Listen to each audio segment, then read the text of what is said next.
I'm national correspondent Kayla Gaskins in Washington. President Trump has handed Iran a deadline to agree to a nuclear deal, threatening bad things will happen if an agreement is not met.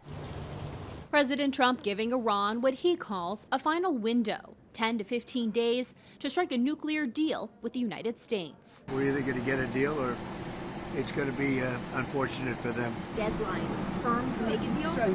I would think that would be enough time, 10, 15 days.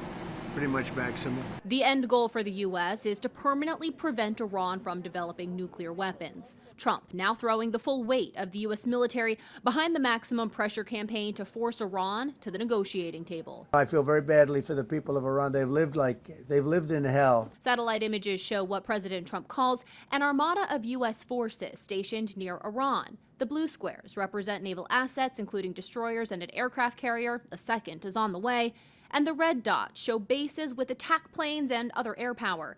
It's a defense buildup in the Middle East that rivals what the region saw in 2003 before the Iraq invasion. On Friday, we spoke with State Department spokesperson Tommy Pigott.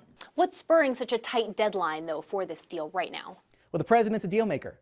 He's a peacemaker. You cannot have peace in the Middle East if Iran has a nuclear weapon. Some are suggesting the ultimate goal behind this military buildup in the Middle East is actually regime change in Iran. President Trump wants to make a deal. Some are holding out hope for diplomacy. What I would like to see is a real effort to try and use the diplomatic track to get to a solution. Others believe military action is a certainty if diplomacy fails. I think that window of negotiations is closing, and I think Iran would be wise to make a deal. Otherwise, they're going to face the full force of the United States military. If anyone doubts what the president says, they just need to look to the last time that the Iranian regime refused to make a deal, and we saw Operation Midnight Hammer. Are we possibly heading towards World War III, as some fear?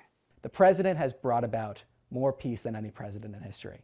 Defense officials say the buildup will be fully in place by this weekend, but there are reports a more limited strike could come even sooner, targeting Iran's missile capabilities or naval assets. In Washington, I'm Kayla Gaskins.